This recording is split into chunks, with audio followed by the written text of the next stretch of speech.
De todos los intervinientes y acusados. Reiniciamos la audiencia entonces, escuchando en su alegación de clausura al querellante Ciudadano Inteligente y otro, abogado señor Nicolás Acevedo. Muchas gracias, señoría.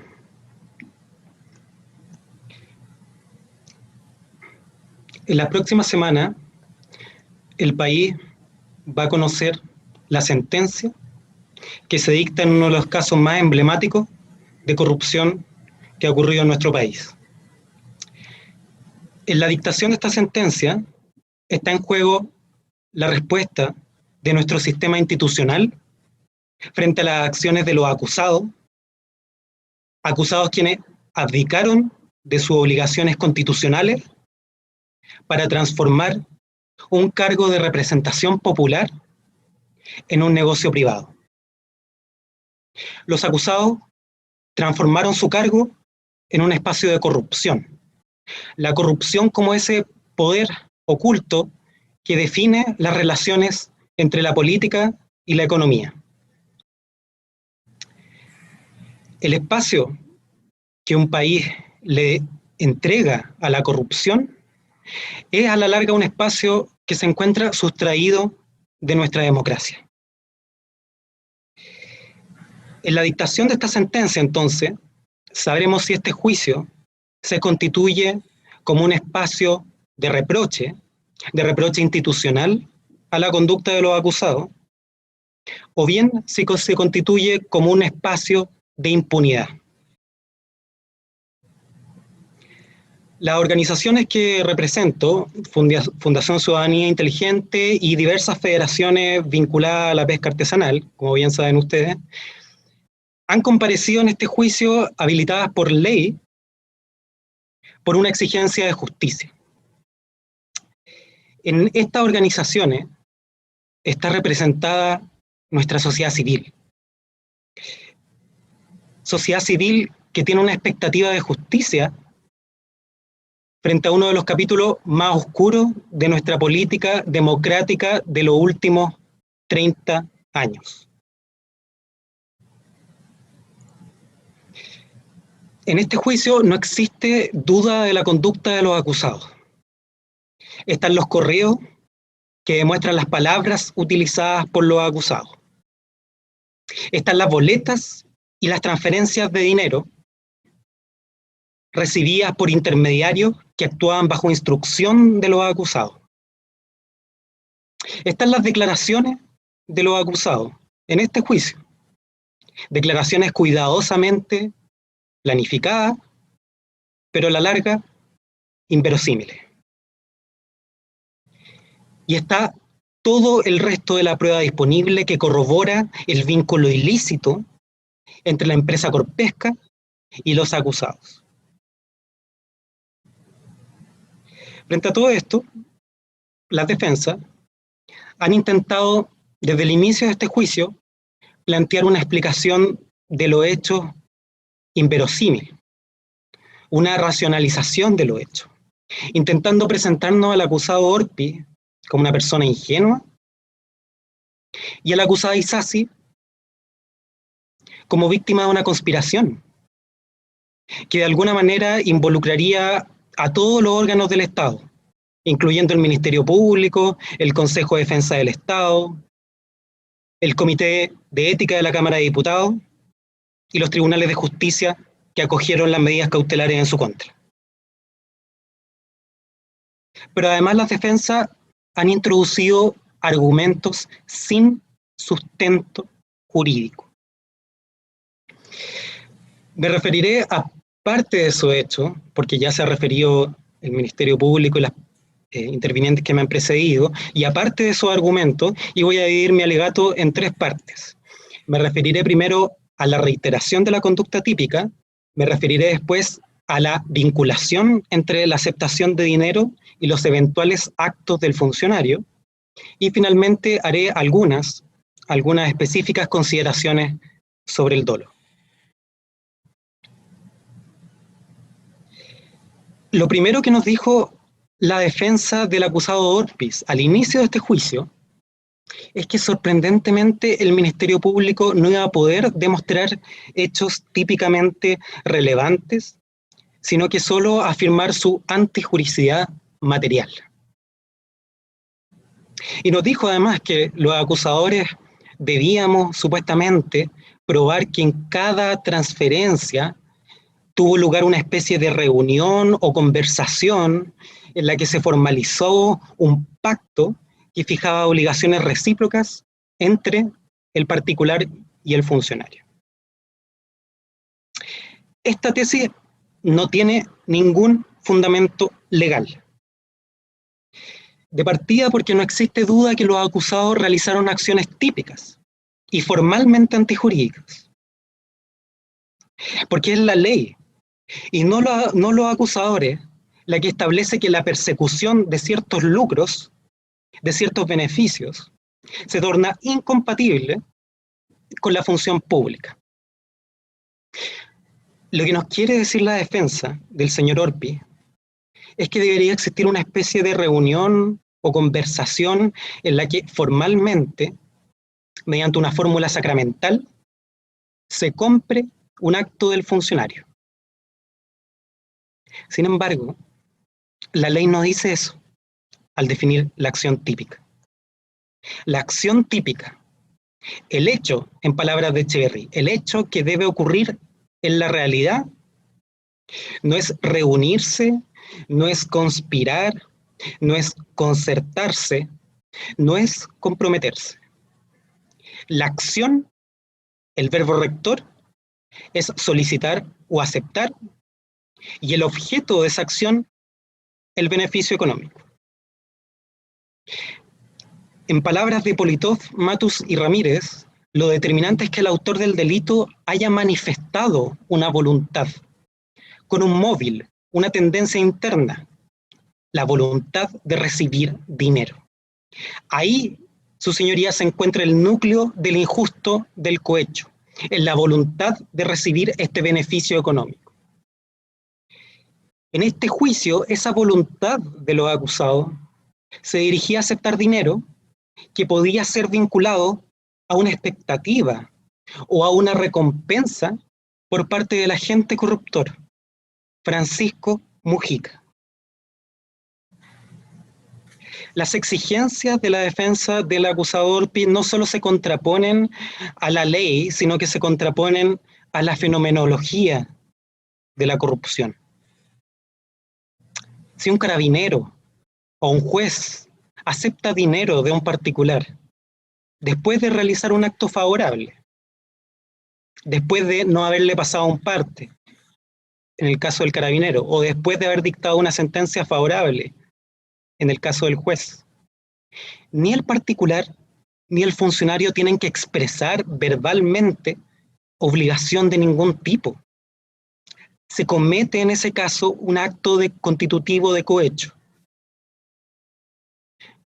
Por lo tanto, no hay que incurrir en el error que proponen las defensas, de centrarse solo y exclusivamente en la primera conversación entre Francisco Mujica y los acusados. Porque este no es más que el primer paso en la ejecución del delito. Cada ocasión en que los acusados manifestaron su voluntad de aceptar dinero ilícito, dinero corrupto de Corpesca, es una instancia de consumación del delito. Y esa instancia, esa voluntad, puede manifestarse de cualquier forma que sea idónea. Pues como señala el profesor Rodríguez Collado, en su libro Delitos contra la Función Pública, la solicitud o aceptación de dinero se puede realizar de cualquier forma idónea para transmitir el mensaje.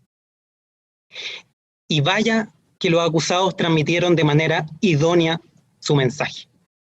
El tribunal ya ha apreciado todos los elementos, los papelitos que venían con cada boleta, las instrucciones y todos los elementos de prueba que ya señaló el Ministerio Público sobre esta manifestación de voluntad. Por lo tanto, frente a la reiteración de la conducta típica, la absolución pierde fundamento. Una conducta aislada puede ser una excepción, puede ser. Pero 7 conductas reiteradas en el caso de la acusada Isasi demuestran un patrón de conducta delictiva. Y 81 conductas reiteradas del acusado Ortiz son derechamente una sistematización de una voluntad delictiva. El pacto. En este juicio no solo se ha probado la conducta típica, reiterada, se ha probado la existencia de un pacto ilícito, un pacto venal entre el particular y el funcionario. Este pacto, planificado por Corpesca, con acuerdo de los acusados, se dirigía a la remuneración de los acusados por actos específicos. ¿Y cuál es la relevancia de que aquí se haya aprobado un pacto? Si bien el delito se consuma con la sola manifestación de voluntad, la prueba del pacto, la prueba de este pacto venal, demuestra y corrobora la vinculación entre el dinero y la eventual actuación por parte del funcionario. Esto nos lleva a referirnos al tema de la conexión entre el ofrecimiento del dinero y la eventual ejecución del acto del funcionario. Esta vinculación, su señoría, es evidente en aquellos casos en que las infracciones de deberes eran coetáneas a la aceptación de dinero. Eso es innegable, es innegable. Pero también, en este juicio, la vinculación ha sido probada respecto a aquellos beneficios que eran recibidos de forma previa por los acusados. Las defensas intentan negar esto, pretendiendo convencernos de que aquí da igual el contexto en que uno acepte dinero. Nos pretenden convencer que la comunicación entre el condenado Mujica y los acusados se hacía bajo un estado de amnesia o un desdoblamiento, en el que ambas partes olvidaban el cuantioso dinero que recibían o que entregaban. La verdad, su señoría, es que cualquiera sabe que así no funciona la comunicación. Como señala el profesor Alex Van Bessel, la comunicación no es una realidad psicológica, no es una realidad física. Es un hecho que tiene que ser interpretado. La comunicación hay que situarla en un contexto, en un entramado de hechos y de valoración. Y ese es entramado el que le da significación al acto. ¿Cuál es el contexto? En este juicio pudimos entender el contexto en que Corpesca le entregaba dinero corrupto a los acusados. Existía una preocupación de Corpesca de intervenir en la regulación legislativa y administrativa de la actividad pesquera. Y para eso, su señoría, recurren a los acusados Ortiz e Isasi. Y aquí conviene recordar lo que nos dice el profesor Juan María Terradillo, profesor español. Nos dice: cuando el Estado de Derecho intensifica la supervisión de los poderes económicos, los mercados buscan la desregulación fáctica a través de la corrupción, la que crea limbos de ajuricidad, que les devolverán al particular el control de su actividad económica. Eso es lo que ocurre en este juicio.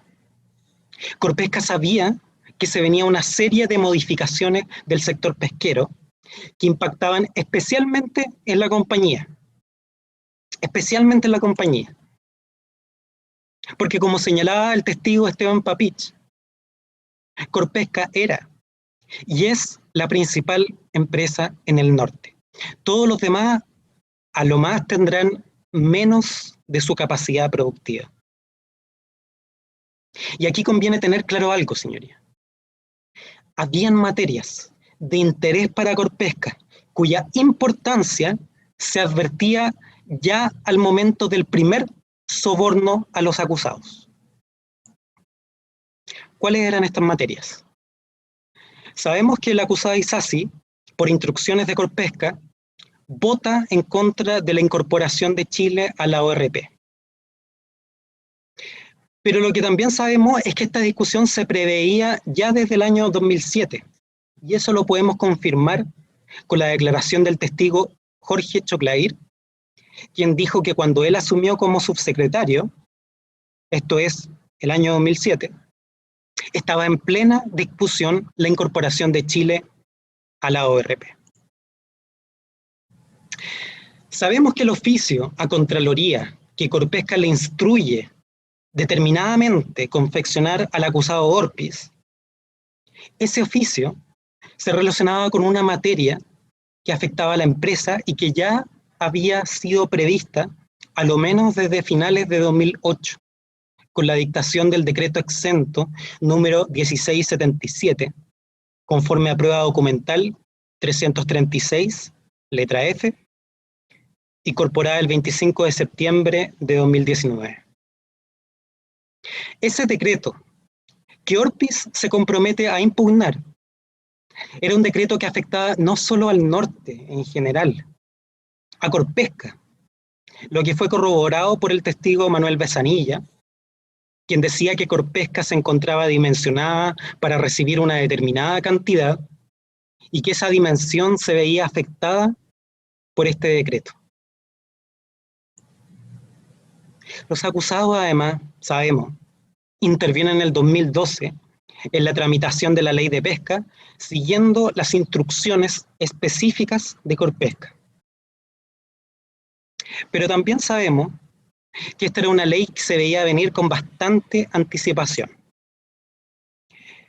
El mismo Francisco Mujica dijo que había claridad de cuándo podía darse la tramitación, porque esta ley tenía una fecha de vencimiento, la ley anterior, que era de 10 años, a partir de la última modificación, que fue el 2002.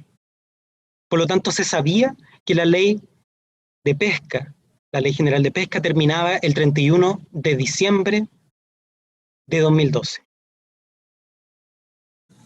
Sabemos que esa ley de pesca, la hoy conocida como Ley General de Pesca, que hoy se quiere anular por actos corruptos de los acusados, iba a producir un impacto en Corpesca. Incluso se hacían tablas por Corpesca en la que se medía el grado de impacto de cada una de las materias de esta ley, tal como aparece en el correo extraído de la evidencia material número 12, incorporada el día 17 de julio de 2019, correo de 17 de mayo de 2012, asunto, término, ley 19.713. Los acusados, además, no solo son remunerados para intervenir en la ley de pesca, para enfrentar este control regulatorio, son contratados para hacer frente al sector artesanal, ya que existía una abierta contraposición entre los intereses de los industriales y los intereses de los artesanales, lo que fue reafirmado en este juicio por el testigo Hugo Lavados, ex ministro de Economía, y con la declaración del testigo Rodrigo Oliva, además de otros elementos de prueba que ya han sido rendidos en este juicio. Todos estos elementos de contexto explican por qué Corpesca remunera a funcionarios públicos para después impartirle instrucciones específicas. Pero no solo eso. En este juicio se demostró que para Corpesca los acusados Orpis e Isasi eran personas funcionales, eran personas útiles para los intereses económicos de la compañía. En el caso de la acusada Isasi, recordemos las palabras de Michel Campillay, quien supuestamente prestaba servicio a la acusada. Decía Michel Campillay, el que me sirve para ese trabajo.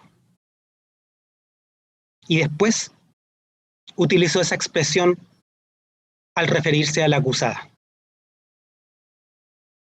Esta utilidad era para la empresa Corpesca, no era para Michel Campillay. Michel Campillay no estaba ahí por amor al arte, estaba como funcionario de Corpesca, recibiendo instrucciones del gerente general. La acusada Isasi facilitaba la influencia de Corpesca en el Congreso. Y eso también fue, su señoría, corroborado con la prueba documental número 590, triple letra D, incorporada el 14 de octubre de 2019, en el que el condenado Francisco Mojica, condenado por soborno, en relación a una de las leyes misceláneas, señala: es urgente conseguir un par de diputados nuestros en la comisión. ¿Y qué le responde Michel Campillay? Estamos claros, jefe. Con la ayuda de la Martita se nos hará más fácil. Esta, entre comillas, ayuda de la acusada, que verdaderamente es una coordinación oculta, requería diversos medios.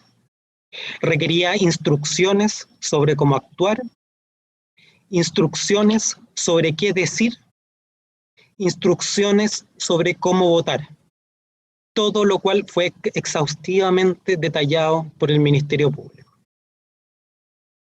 Recordemos también cómo el condenado Mojica autorizaba, por ejemplo, qué indicaciones debían ser presentadas por la acusada Isasi, tal como pudimos apreciar en la prueba documental 577, Arista Isasi, letra B, correo adjunto número 1 y 2, que fue incorporada el 23 de abril de 2019, y en la que Ramón Pino le solicita instrucciones a Mojica respecto al voto de la acusada, le pide su autorización. Esa es la utilidad de la acusada Isasi. En el caso del acusado Orpi, sabemos que el acusado Orpis es un emisario de Corpesca en el Senado, habilitando a Mojica a incidir en las actuaciones que tendrían lugar en el Senado. Sabemos que este vínculo corrupto obligaba a Orpis a estar atento a todas las instrucciones de Corpesca, las que se le hacían llegar por medios electrónicos, por correo electrónico, o de forma presencial por algún agente de Corpesca. Las reuniones presenciales fueron corroboradas por el testigo Domingo Viviani, quien dio cuenta de cómo veía o vio al acusado Orpis dirigirse a las oficinas de Corpesca y reunirse, según él entiende, con Francisco Mojica. Y fue corroborado también estas reuniones por el testigo Ramón Pino, quien dijo que Orpis se contactaba con ellos de 3 formas: por correo electrónico, por teléfono y de forma presencial en Valparaíso, a completa disposición de la empresa. Sabemos que mientras Orpis manifestaba una excelente disposición para hacer servil a los representantes de Corpesca, en el caso de los pescadores artesanales, como el testigo Óscar Zambra, este señaló en este juicio no solo nunca haber visto al acusado Orpis, sino que fue a su oficina a plantearle sus inquietudes sin poder conversar con el acusado. De más está decir, su señoría, que el acusado Orpis no recibía ningún beneficio económico de los pescadores artesanales. en relación a la Ley General de Pesca. Sabemos que la nueva ley, era necesario que fuera dictada en el 2012. De lo contrario, se daría la tan temida carrera olímpica. Y esto se vincula al acusado Orpiz, porque recordemos la prueba documental de la defensa de Orpiz, número 41, 5 veces C, incorporada el 4 de julio de 2020, en el que Michel Campillay le dice a Francisco Mujica: Pablo solicita que presionemos a los senadores que hagan la pega, de lo contrario no tendremos ley este año. Para estos efectos, ¿quién es Pablo? No es lo determinante. Podría ser Pablo Longueira, podría ser Pablo Galilea. Más bien, lo determinante es que un funcionario de Corpesca le transmite al gerente general la necesidad de presionar a los senadores de la República para que hagan la pega. Recuerden esta expresión: hacer la pega, porque eso nos permite comprender cuál era el rol que cumplía Orpiz, quien sí era remunerado por la empresa, porque su rol no era solamente hacer una ley favorable a Corpesca. Su rol era también asegurarse que esta nueva ley fuera dictada el año 2012. Y ese rol fue cumplido.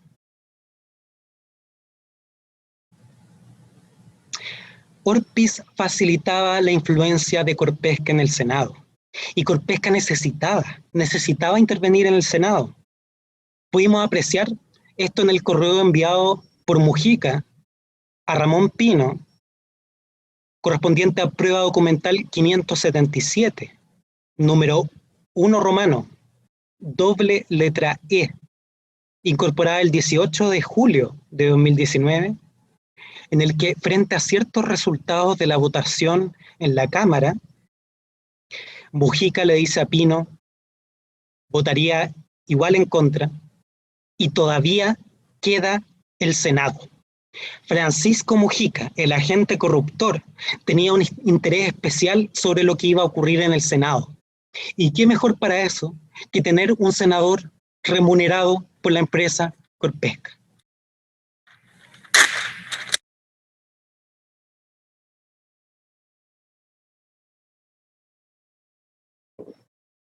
Frente al contexto de aceptación de dineros, frente a la utilidad que representaban los acusados, la defensa, de manera abiertamente contraria a la ley, le exigen al tribunal la prueba de un acto del funcionario, que se ciña al pie de la letra a un pacto previo. Y no bastando eso, pretenden afirmar que no es el beneficio el que debe vincularse al acto del funcionario, sino que al revés, que el acto del parlamentario debe estar controlado, determinado por el beneficio económico. El problema, su señoría, es que su señoría podrá advertir que esto constituye en invertir el tipo penal, introduciendo una lógica de causa y efecto que no se encuentra en la ley. Y esa lógica de causa y efecto tropieza con una dificultad que es insalvable. En nuestro derecho, el cohecho, unánimemente, ha sido caracterizado como un delito de mera actividad, y no solo eso, de consumación anticipada y de peligro abstracto. ¿Qué significa eso, señoría? Significa que si el funcionario efectivamente ejecuta la prestación, estaremos ante un agotamiento del delito. Pero la ejecución del acto no altera en nada el hecho de que el delito se encuentra consumado. Las defensas han venido aquí a pelear el agotamiento del delito, no a discutir su consumación.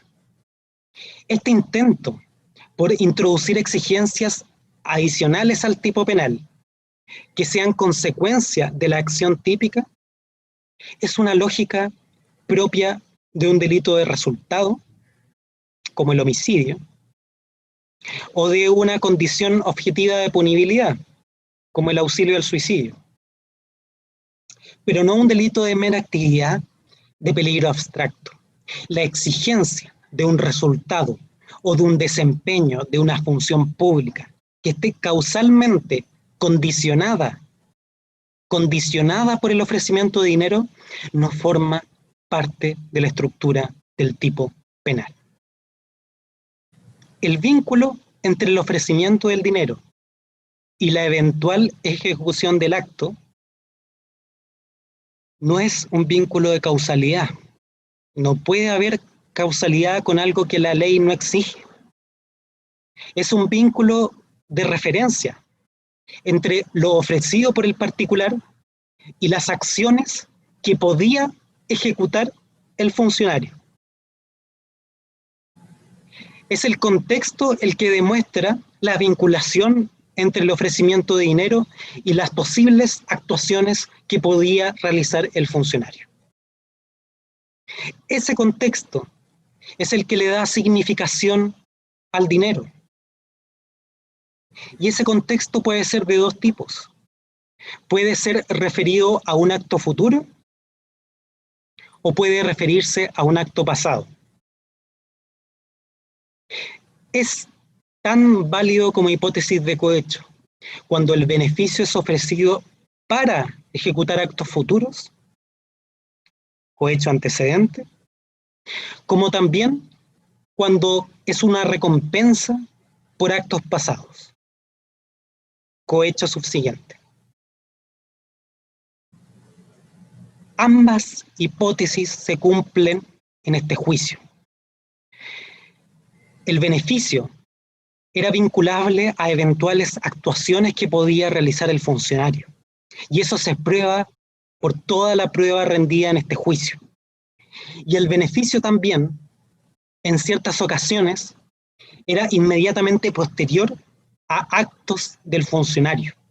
Y esa conexión previa de una ejecución de un acto del funcionario es suficiente para configurar un delito de cohecho. Las defensas en el fondo nos quieren convencer de que este es un juicio solamente sobre solicitudes de dinero. Eso no es así. El beneficio pagado por Corpesca era previo y posterior a actos específicos. Era un beneficio entregado por un particular que tenía especial interés en las materias en las que intervendría el funcionario, que tenía expectativas sobre la actuación del funcionario, que era entregado por un particular que le entregaba instrucciones al acusado. Beneficio que era con una cuantía considerable, que no era un regalo de cortesía. Beneficio que era aprobado cada vez que Francisco Mujica autorizaba una boleta, sabiendo cuáles eran los actos que había realizado el acusado y cuáles eran los actos que podía realizar el acusado.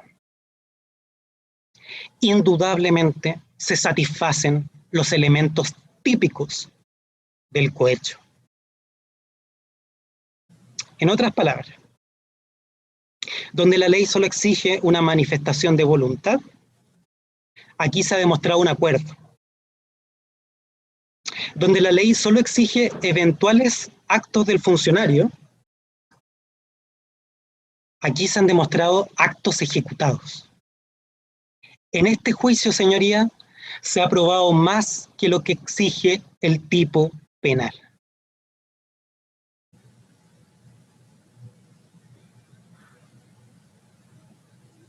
No solo aquí se ha aprobado un contexto.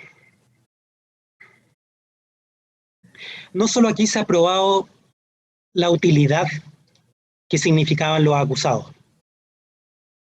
En este juicio pudimos apreciar compromisos verbales asumidos por los acusados frente a su financista, que demuestran que incluso aunque la ley no lo exige, los acusados estaban determinados por la entrega de dinero. Estos compromisos verbales son la materialización verbal del vínculo ilícito. Pero no son la única manifestación. En este juicio, los acusados no solo emplearon palabras, sino que recurrieron o emplearon acciones, lo que la doctrina denomina actos concluyentes. Los actos concluyentes son acciones que tienen lugar en un contexto en que su capacidad comunicativa es indudable. En ese sentido, señoría, los actos que realizaba el funcionario pueden demostrar de manera tan intensa, tan fehaciente, la vinculación entre el ofrecimiento de dinero y los eventuales actos del funcionario, tan intenso como son las palabras. Como señala Laura Mayer en su artículo El engaño concluyente en el delito de estafa, los actos concluyentes, al extenderse a toda relación comunicativa, no solo son un medio de comisión del delito de estafa, y pone el ejemplo de los acuerdos colusorios en los delitos de colusión. Incluso los actos concluyentes son reconocidos fuera del derecho penal, por ejemplo en el derecho civil, un derecho altamente formalizado, donde desde siempre se ha reconocido los actos concluyentes como una manifestación de voluntad. Ahora bien, específicamente en cuanto al cohecho, el profesor Juan Pablo Mañalich, en su artículo tantas veces citado en este juicio, El cohecho como donación remuneratoria, señala expresamente que los actos concluyentes son una forma de demostrar la vinculación entre el dinero y la actuación del parlamentario. Aclarado eso, ¿cuáles fueron estos compromisos verbales y estos actos concluyentes ejecutados por los acusados? En el caso de los compromisos verbales de la acusada Isasi, tuvimos la oportunidad de conocer múltiples solicitudes de beneficios económicos vinculables a actos del parlamentario, que ya han sido detalladas de forma muy exhaustiva por el Ministerio Público y el Consejo de Defensa del Estado. Apreciamos la tan citada prueba documental número 155, letra A, que si necesitáramos la demostración más palmaria, más evidente de un delito de cohecho, la encontraríamos en ese correo, donde con renglones de diferencia se solicita dinero y se hace referencia a actos del parlamentario. Dado que la acusada sabe que estos correos electrónicos son prueba directa de la corrupción, recurrió en este juicio a una declaración en la que pretende evadir su responsabilidad por el envío de estos correos. El único problema, señoría, es que es una declaración inverosímil, inconsistente y mal ensayada. Primero, y voy a dar una muestra de esto, la acusada nos dice que en noviembre de 2009 tuvo conocimiento en 4 oportunidades de gastos excesivos que eran rendidos por Giorgio Carrillo.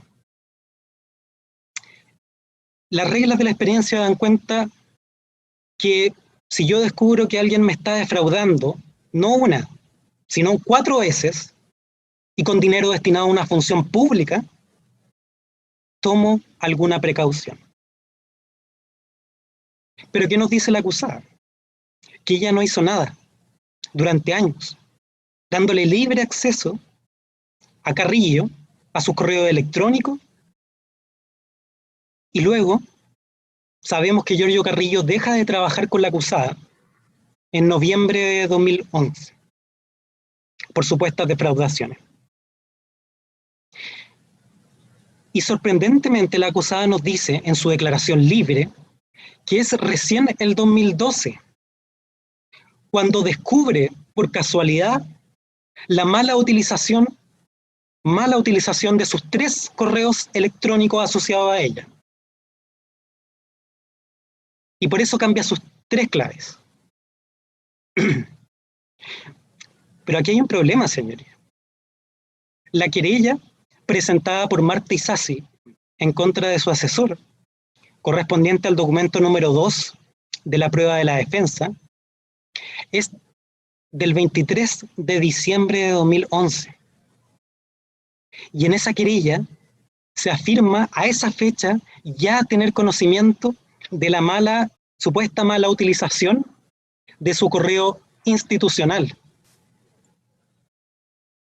contrastada por el Ministerio Público.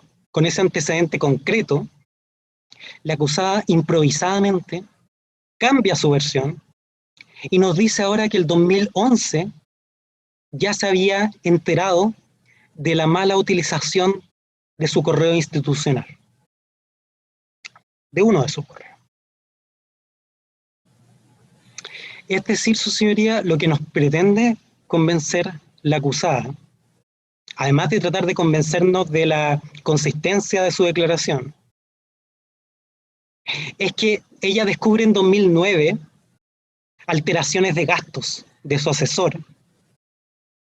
El 2011 descubre que su asesor había utilizado su correo institucional y que pese a ello no cambió las claves de sus otros 2 correos, sino hasta el año 2012, permitiendo que se solicitaran y se efectuaran comunicaciones de esos correos hasta el año 2012. Finalmente, año donde el cual descubre supuestamente, por casualidad, que sus correos estaban aparentemente cortados. Su señoría, de estas incoherencias está plagada la declaración de la acusada Isasi, porque ella compareció en este juicio a mentirle a este tribunal, pretendiendo evadir su responsabilidad por su actuar delictivo. ¿Cuáles son los compromisos verbales del acusado Orpiz ahora? Ya se refirió al Ministerio Público a múltiples compromisos verbales del acusado Orpiz, entre ellos la prueba documental 396 letra M, del 18 de julio de 2019, la prueba documental número 160 letra I, incorporada el 28 de junio de 2019. No volveré a citar esos correos, ya que ya lo ha hecho el Ministerio Público. Pero sí voy a decir que cuál es la excusa que da el señor Orpiz para explicar por qué, por ejemplo, en el documento 160I, el señor Miguel Ángel Escobar le informa a Francisco Mojica del compromiso manifestado por una persona financiada por la compañía. ¿Qué nos dice el acusado Orpiz? Una supuesta casualidad. Nos dijo que justo él estaba en el pasillo del Senado y justo se encontró con Escobar y le informó esto. Lo cierto es que se demostró en este juicio que este reporte de Escobar a Mojica de comunicaciones con Orpiz no tenía nada de casual. El mismo testigo, Miguel Ángel Escobar, consultado por el Ministerio Público, señaló que la mayoría de los correos que daban cuenta de comunicaciones con Orpiz eran de conocimiento del gerente general de la compañía, Francisco Mojica. Aquí, su señoría, no hay ninguna casualidad. ¿Cuáles son los actos concluyentes que realizó ahora, actos concluyentes de la acusada Isasi? Sabemos que un importante acto concluyente es la aceptación como asesores a representantes de la industria. No me referiré más a eso porque ya fue detallado por el Ministerio Público y por el Consejo de Defensa del Estado de forma muy completa. Un acto concluyente, manifiesto, para demostrar su entrega total a la empresa Corpesca, es su renuncia a la Comisión de Vivienda. y su ingreso a la Comisión de Pesca. Ya se refirió al Ministerio Público y el Consejo de Defensa del Estado. Solo agregaré que no hay ningún elemento de prueba que demuestre que esto no haya sido una decisión de la acusada. El propio testigo Miguel Landeros señaló que hay dos formas en que la bancada independiente podía pedir el reemplazo. Podía ser a través de un cambio permanente, que habría sido firmado por el señor Landeros, o habría sido un cambio transitorio, que estaría en el acta de la comisión. Ninguno se materializó en este caso. No se ha rendido prueba alguna que demuestre otra explicación plausible de que el ingreso a la Comisión de Pesca era una forma de justificar ante Corpesca el dinero que recibía la acusada de la compañía. La acusada acepta, además, que la empresa le imparta instrucciones sobre cómo votar. Y esto claramente se aprecia en la prueba documental 577, número 1, Arista Isasi, doble letra D y doble letra D número 1, incorporada el 17 de julio del año 2019, en que Ramón Pino lo describe como una suerte de guía que le pidió la diputada para no perderse en la votación. Esta suerte de guía, sin embargo, tenía que ser autorizada por el gerente general de la empresa Corpesca. Las expresiones de Ramón Pino no son más que un eufemismo para referirse a instrucciones sobre cómo votar.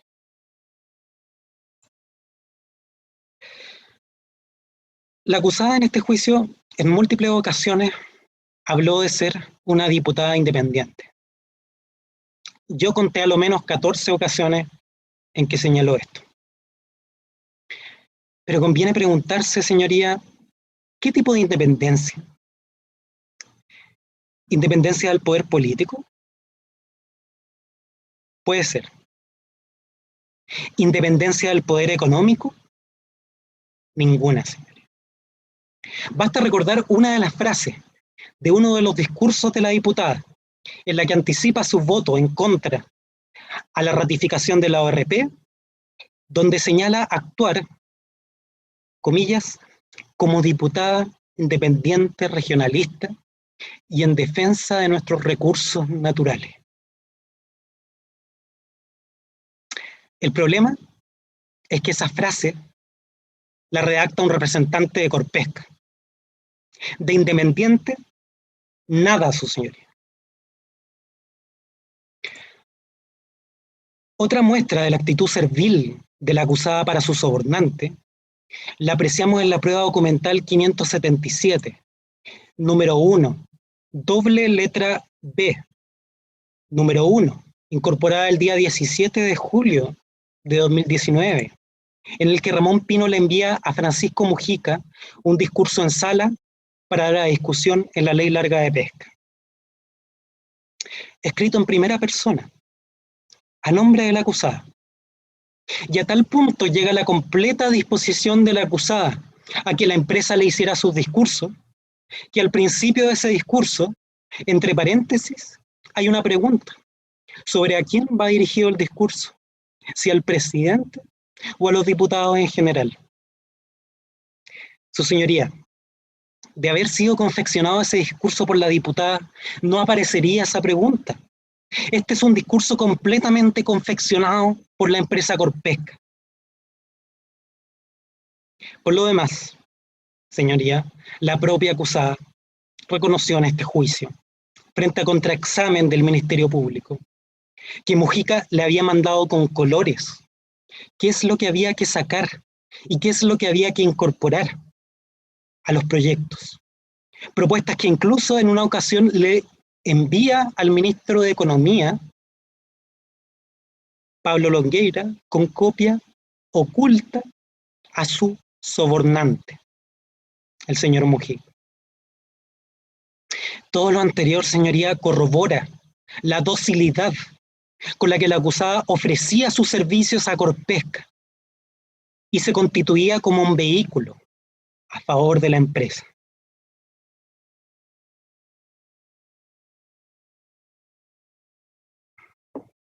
En relación ahora a los actos concluyentes del acusado, Jaime Orpiz, el pacto venal entre Orpiz y Mujica obligaba a que Mujica se preocupara de todas las acciones que necesitaba hacer el acusado. Según Ramón Pino, y tal como da cuenta un correo, Mujica le instruye contactar al acusado para que viera qué pudiera necesitar. Esta preocupación especial por asistir de manera oculta al acusado Orpiz demuestra esta reciprocidad entre el beneficio y el acto. Esta consideración no es fruto de la caridad, no es un acto de beneficencia.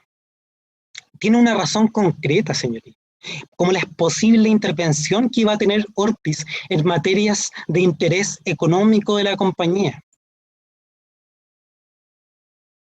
Esto se ve corroborado, señoría, por la prueba documental 160, letra K, y letra K número 1, incorporada el 28 de junio de 2019, en el que Miguel Ángel Escobar le adjunta, por encargo de Mujica, a Orpiz un proyecto de modificación de la ley de pesca con instrucciones.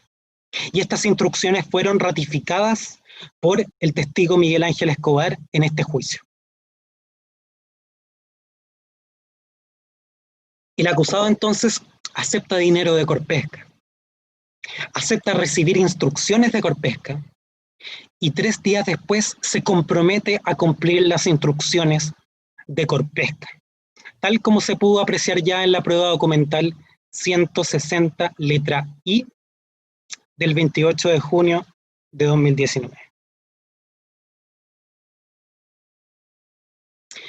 Pero lo que es más grave, señoría, lo que es más grave es que el acusado Orpiz estaba dispuesto a engañar a sus colegas senadores, señores Flores y Cantero, haciéndoles suscribir un oficio a Contraloría, sin señalarle que esto era una instrucción de Corpesca, sin señalarle que él estaba remunerado por Corpesca.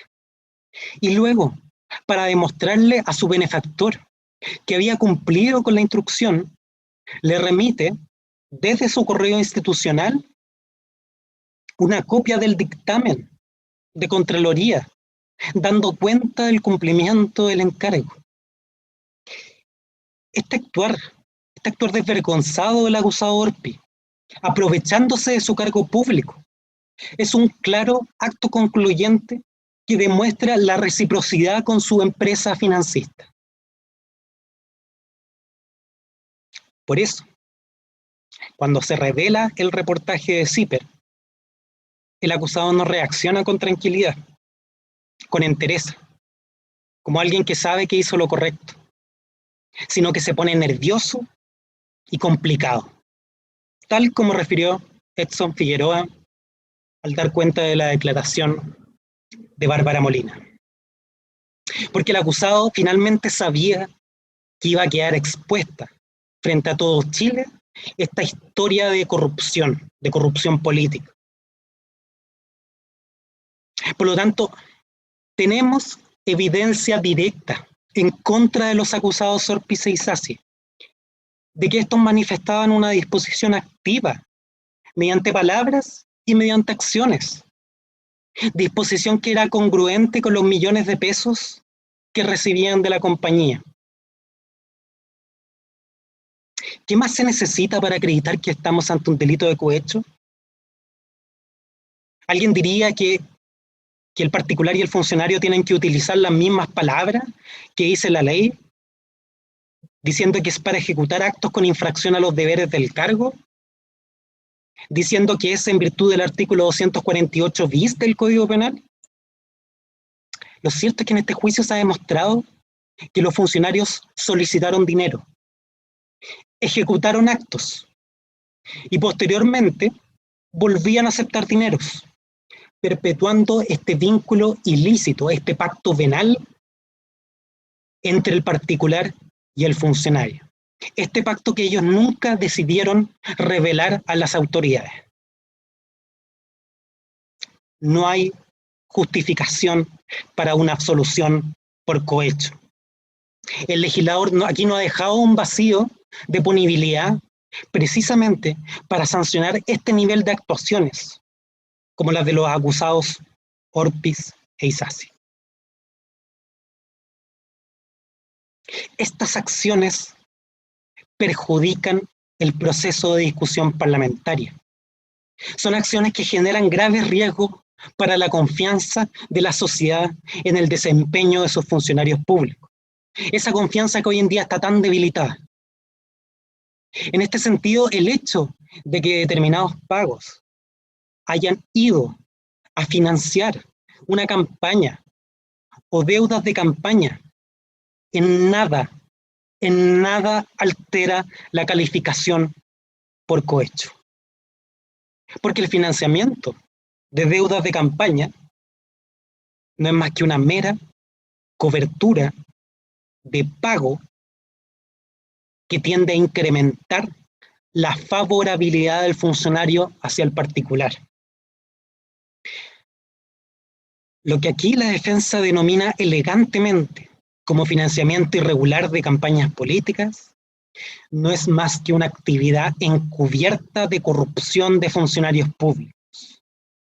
Porque parafraseando las palabras del testigo de la defensa, el señor Pablo Longueira, o podían haberse utilizado boletas o podían haberse utilizado maletines con dinero. Es lo mismo, señores. El hecho de que las prestaciones hayan sido realizadas bajo la corruptora influencia del dinero, eso es lo que corrobora el vínculo entre el ofrecimiento de dinero y los actos del funcionario. Por lo tanto, el hecho de que las actuaciones de los parlamentarios hayan sido congruentes con sus posiciones políticas no guarda ninguna relevancia en este juicio.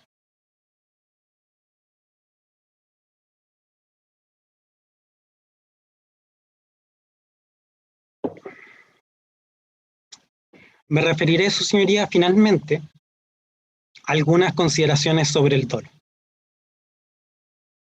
Se nos dijo por parte de la defensa del acusado Orpi que el acusado no había actuado con el dolo exigido por el tipo penal de cohecho, que no había actuado con dolo directo.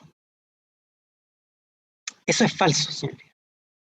La prueba rendida en este juicio demuestra la actitud dolosa de Orpiz. Y esto también es extensible a la acusada Isasi, a pesar de que su defensor no se hizo cargo de este punto, porque dijo que no iba a perder el tiempo hablando de derecho.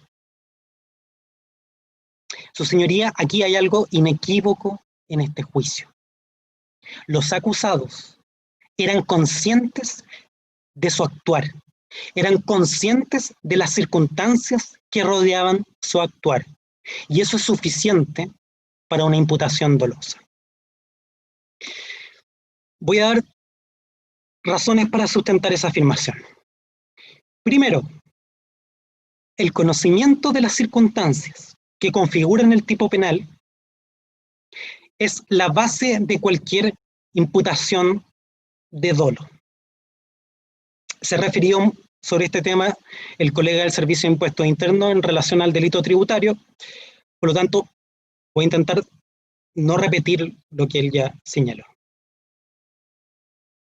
Hoy en día, incluso los partidarios que quedan del dolo como voluntad, han debido introducir correctivos cognitivos a esta idea de voluntad. Se nos habla de voluntad como aceptar, como conformarse, como resignarse a la realización del tipo. Por su parte, los partidarios del dolo como conocimiento lo definen, se ha dicho en este juicio, como conciencia de realización del comportamiento típico. Bueno, en el fondo, ambas posturas terminan remitiendo a una sola idea. El sujeto, el acusado, es consciente de que concurren los elementos del tipo y aún así no desiste en su actuar. Y en este juicio, salvo que los acusados quieran alegar algún trastorno de la realidad, ellos no pueden negar que conocían plenamente las circunstancias bajo las cuales actuaban y que configuraban un vínculo ilícito entre el particular y el funcionario. Los acusados en cualquier momento podrían haber detenido este intercambio irregular de prestaciones. Durante los 4 años que percibieron beneficios económicos o entre los cuales se esparcieron los beneficios económicos, nunca, señoría, nunca desistieron de su actuar. Muy por el contrario, los métodos utilizados por los acusados para captar este dinero corrupto, planificados con la empresa, como la utilización de intermediarios, de palos blancos, todo eso demuestra que los acusados sabían perfectamente, sabían que estaban exponiendo a un riesgo la confianza en la función pública. Y ellos actuaron con desprecio frente a ese bien jurídico. Y como nos dice en Alemania Ingeborg Puppe, en su texto El dolo eventual y su prueba, el dolo no depende de la voluntad del autor. Depende de que el autor haya expuesto a sabiendas al bien jurídico a un gran, inmediato y manifiesto peligro. Segundo, el conocimiento de la circunstancia es suficiente porque el delito de cohecho que se le imputa a los acusados no es un delito de resultado, es un delito de mera actividad.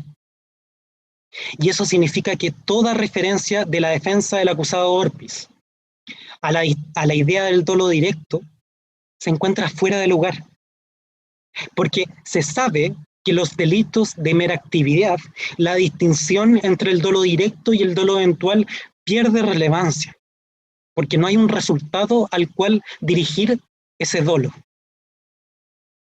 Y esto lo señaló el Servicio de Impuestos Internos en relación al delito tributario. Se encuentra absolutamente reconocido por nuestra doctrina que en los delitos de mera actividad basta que el autor sea consciente de su conducta. Basta que el acusado haya sido consciente de esa conducta. Decir que este delito, el delito de cohecho, requiere dolo directo es un error de derecho. La intención de los acusados es irrelevante, porque para la ley no es determinante si el acusado actuó con fines políticos, económicos, de caridad, por amor a su partido, lo que sea. Lo único determinante es que sean conscientes de eso. Tercero,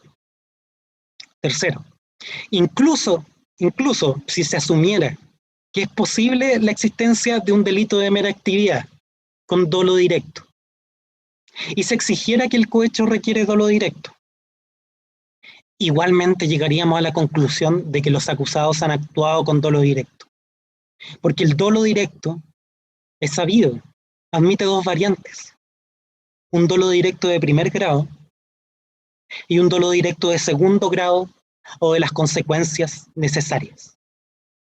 Así lo reconoce en España Santiago Mirpuch y en Chile Labatut, Novoa Monreal, Curi, Del Villar, Hipólitov, Matus y Ramírez. Dolo directo de segundo grado es el dolo que tiene una persona que actúa conociendo cuáles son las circunstancias, cuáles son las consecuencias de su actuar. Decir que los acusados, Orpiz y Sassi, no eran conscientes de las consecuencias de su actuar es inverosímil, es absurdo.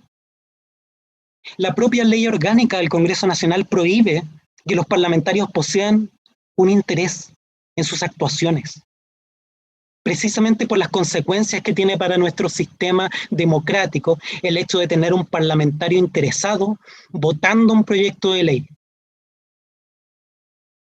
Los acusados no solo no revelaron su interés, no solo no manifestaron su interés de forma previa, sino que realizaron una serie de maniobras para ocultarle a sus colegas y a la ciudadanía este vínculo ilícito, este vínculo de interés contrapuesto, que era de conocimiento de cualquier parlamentario. Aquí escuchamos al testigo Carlos Cantero, quien dijo que la recepción de dinero por parte de una empresa, como Corpesca podría ser, es un interés contrapuesto, ajena al Parlamento, de carácter indebido. Cualquier ciudadano en nuestro país tiene claro eso. Pero los acusados Orpiz y Isasi nos quieren convencer de que ellos no poseían un interés económico. Y nos quieren convencer de que ellos mantenían oculto este interés. Porque sí. Sostener que Jaime Orpiz y que Marta Isasi desconocían las consecuencias de su conducta es una mentira. Lo sabían perfectamente. Ellos no pueden negar seriamente que desconocían que el dinero constituía una retribución por sus acciones. ¿O vamos a decir, su señoría, que los acusados recibían dinero al tiempo que recibían instrucciones de la empresa y no sabían qué es lo que estaba pasando? Sostener eso, su señoría, es vergonzoso. Es negar la realidad. Los acusados y sus defensas pretenden negar la realidad.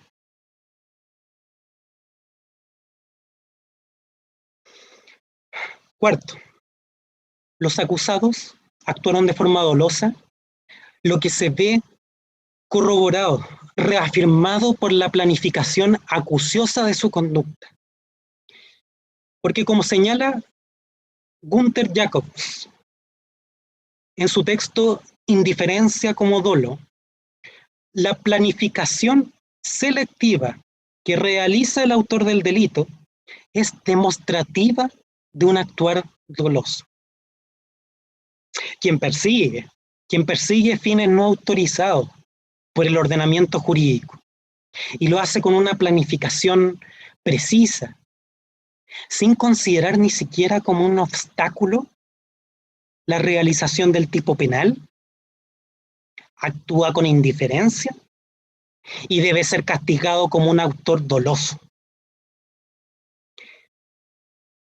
Y nótese esto, Jacobs nos dice que especialmente expresivo del carácter doloso es que el autor se proteja de todos aquellos cursos posibles de actuación que pongan en juego sus propios intereses.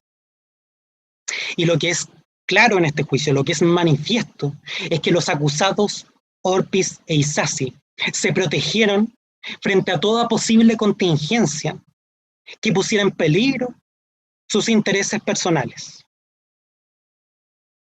Prueba de ello es que el acusado Orpiz tuvo mucho cuidado en que su núcleo familiar cercano no emitiera estas boletas a favor del agente corruptor, pero no tuvo ningún problema con que terceros arriesgaran responsabilidad penal por ese beneficio económico que tanto deseaba el acusado Orpiz.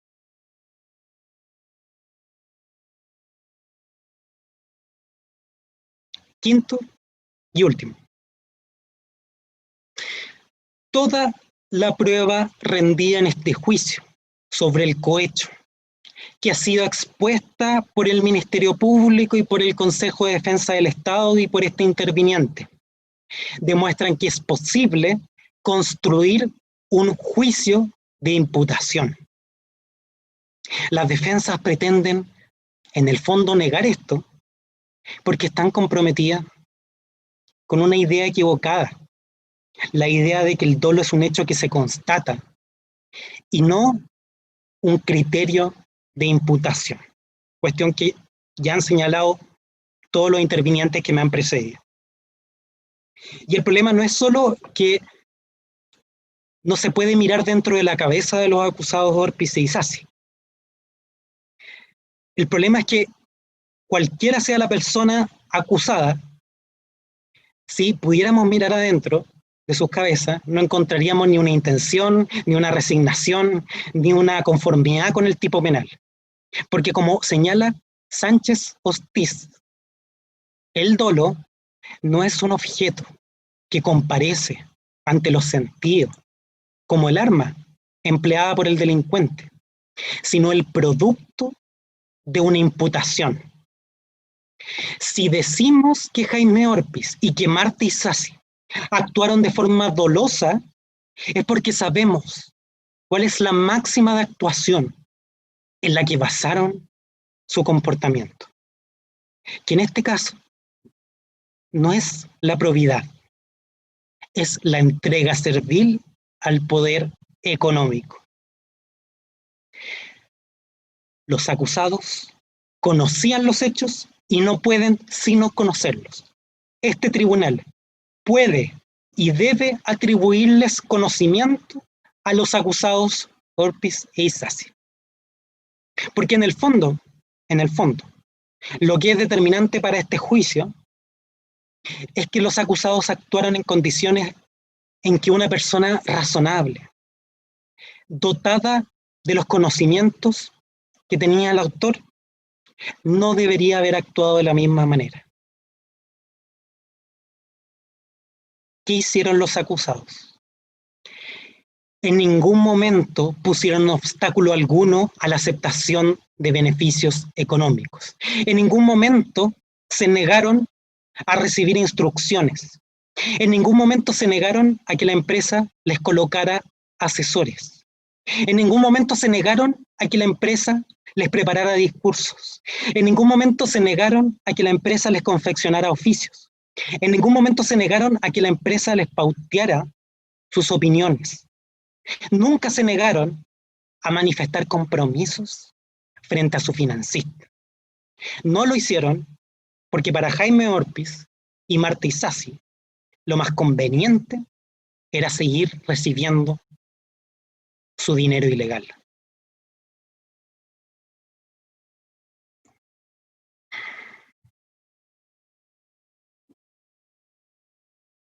Su señoría, habiendo llegado a este punto del juicio, habiendo conocido las acciones delictivas de los acusados, existe un deber institucional, el deber de ejercer la facultad punitiva del Estado y de sancionar la corrupción. La corrupción como este poder oculto que define las relaciones entre la economía y la política. En este juicio se han satisfecho todos los elementos típicos del cohecho y también del delito de fraude al fisco, respecto al cual se han referido todos los demás intervinientes.